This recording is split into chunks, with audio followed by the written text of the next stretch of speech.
দেখো, এখন আমি তোমাদের বইয়ের এক্সাম্পলের 14.43 অঙ্কটা করছি।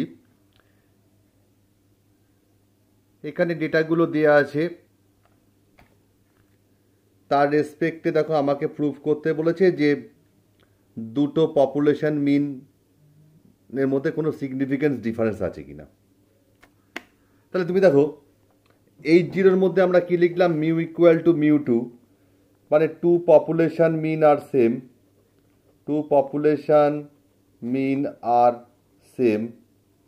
আর H1 এর মধ্যে mu one not equal to mu two, two population mean are different. তাহলে ফার্স্ট H0 আর H1টা লিখে নিলাম। এবার যা যা বলেছে, স্যাম্পেল সাইজ N1 হচ্ছিল 9, স্যাম্পেল মিন X1 বার 600, স্যাম্পেল ভ্যারিয়েন্স মানে S1 স্কোয়ার এত। সিমিলারলি পপুলেশন বি এর আমি এটা করে নিলাম। এবার S is the unbiased estimator of two population এসডিস।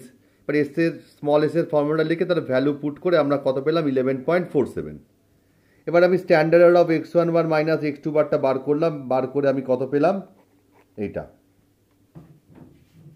তা টি ক্যাল ইকুয়াল টু কি, observe value minus expected value divide by standard of X bar. Observe value মানে X1 minus X1 bar minus X2 bar, expected value কত, 0। আগেই লিখেছিলাম, কেন, আগের দিন যে ফর্মুলাটা অ্যাপ্লাই করেছিলাম আগের পেজে। টি ক্যাল মড টি ক্যাল কত বেরোলো, 7.17। ডিগ্রিজ অফ ফ্রিডম কত, 15। তাহলে টেবিল ভ্যালু কত দেওয়া আছে, 2.131। তা আমি ক্যালকুলেশন ভ্যালু কত পেয়েছি, 7.17। So T cal less than T tab, T cal greater than T tab, so we accept H0। আর কনফিডেন্স লিমিটের ফর্মুলাটা লিখলাম। এবার ভ্যালুগুলো আমি এখানে ইনপুট করে কনফিডেন্স লিমিটটা কত পেলাম, -51.88 টু -28.11। এবার পরের অঙ্কটা তুমি দেখো, 14.44। মেডিসিন এ 5টা পেশেন্টের উপর অ্যাপ্লাই করে এফেক্ট পাওয়া গেছে, দিয়ে দিয়েছি। আর সেকেন্ড গ্রুপে 7জন পেশেন্ট আছে, তার উপর অ্যাপ্লাই করে এফেক্টগুলো দিয়ে দিয়েছে। এবার আমাকে টেস্ট করতে বলেছে যে মেডিসিন বিটা মোর এফেক্টিভ কিনা।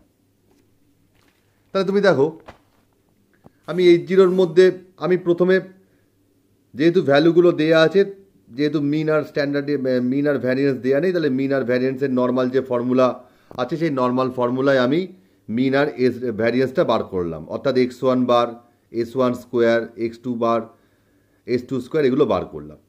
এবার H0-র মধ্যে mu one equal to mu two, আর H1-এর মধ্যে দেখো লিখেছি mu one less than mu two.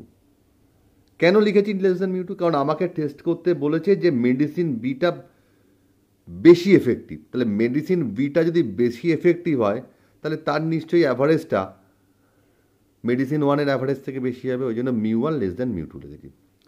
ঠিক আগের অঙ্কটা যে টেকনিক ইউজ করলাম, সেই সেম টেকনিক ইউজ করে আমি টি ক্যালের ভ্যালু কত পেলাম, -1.85। মড ভ্যালু কত বেরোলো, 1.85। ডিগ্রিজ অফ ফ্রিডম হলো 10। তাহলে গিভেন ভ্যালু কত দেওয়া আছে, 2.22। তা T cal less than T tab, so we accept H0। তাহলে we accept H0 mean two medicine have same effect.